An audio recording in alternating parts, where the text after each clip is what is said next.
Team devils Dane में पहुंचती है, जो धुंध और छाया में ढकी हुई एक विशाल भयावह हवेली है। सारा अपने दल को उस जगह के परेशान करने वाले इतिहास के बारे में बताती है, उन लोगों की किंवदंतियों को याद करती है जो अंदर जाने के बाद गायब हो गए या गंभीर रूप से परेशान हो गए। टीम की घबराई हुई निगाहें उनके बीच बढ़ती बेचैनी का संकेत देती हैं। प्रवेश करने पर टीम को एक दमनकारी ठंडा माहौल दिखाई देता है। हवा घनी है और जगह पर एक भयानक सन्नाटा छाया हुआ है। भव्य फॉयर फीकी विलासिता और क्षय का मिश्रण है, जिसमें धूल भरे झूमर और टूटे हुए दर्पण है, जो ऐसा महसूस कराते हैं जैसे कोई देख रहा हो। जैसे ही वे अपने उपकरण स्थापित करते हैं, एक लाइट अप्रत्याशित रूप से बुझ जाती है।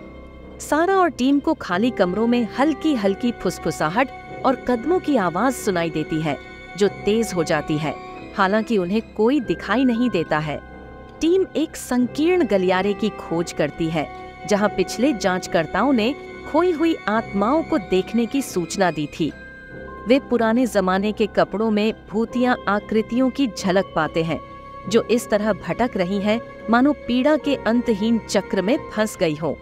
उन्हें जंजीरों से बंद और अशुभ प्रतीकों से चिह्नित एक कमरा मिलता है। सारा का सहकर्मी टॉम उसकी चेतावनियों के बावजूद इसे खोलने पर जोर देता है। जैसे ही वे दरवाजा जोर से खोलते हैं, ठंडी हवा और अंधेरे की एक लहर उन पर छा जाती है, जिससे उनकी लाइटें टिमटिमाने लगती हैं। हवेली के अंदर टीम को धूल भरे टूटे हुए दर्पणों से भरा एक कमरा मिलता है। एक एक करके दर्पण प्रत्येक टीम के सदस्य के विकृत प्रतिबिंब दिखाना शुरू कर देते हैं। उनके चेहरे भयावह भावों में बदल जाते हैं, जिन्हें वे पहचान नहीं पाते हैं। टीम की फ्लैशलाइटें खराब होने लगती हैं और कमरे में परछाइयां अलग होकर स्वतंत्र रूप से घूमने लगती हैं।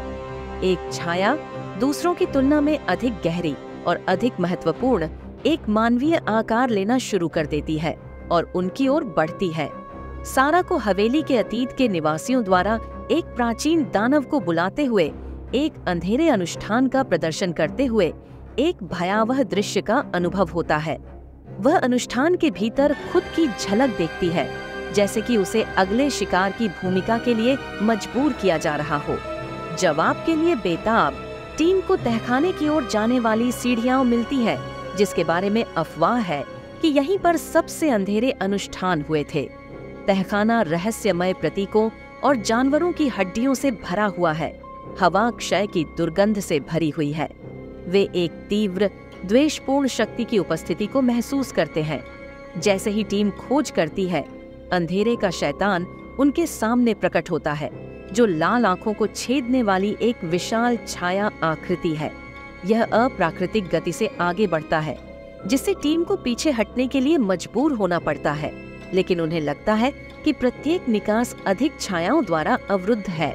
सारा को एक पुरानी पत्रिका में वर्णित निर्वासन अनुष्ठान याद आता है। कोई अन्य विकल्प न होने पर टीम अनुष्ठान का जाप करते हुए एक घेरे में इकट्ठा होती है। इकाई का गुस्सा बढ़ जाता है, दीवारें हिल जाती हैं और कमरे में काला धुआं भर जाता है। इकाई एक बलिदान की मांग करती है और सारा को एहसास होता है कि इससे बचने का कोई और रास्ता नहीं है। वह खुद को पेश कर देती है। वह आगे बढ़ती है और परछाइयां उसे निगल जाती हैं। उसका बलिदान इकाई को कमजोर करता प्रतीत होता है, जिससे टीम के बाकी सदस्य बच निकलते हैं। भोर होते ही टीम हवेली से बाहर निकलती है, यह महसूस करते हुए कि अंधेरा अपनी पकड़ छोड़ रहा है। हालांकि जैसे ही वे राहत की सांस लेते हैं, टॉम को अपने हाथ पर एक धुंधली छाया दिखाई देती है, जो शैतान के अड्डे का अंतिम निशान है। समापन दृश्य में टीम के सदस्य अपने सामान्य जीवन को फिर से शुरू करने की कोशिश करते हैं, लेकिन प्रत्येक को अंधेरे की निरंतर अटल उपस्थिति महसूस होती है, जैसे कि वे कभी अकेले नहीं होते हैं। सारा की आवाज परे से बताती है, चेतावनी देती है कि जो लोग शैतान की गुफा में प्रवेश करते हैं, वे वास्तव में कभी भी स्वतंत्र नहीं होते हैं।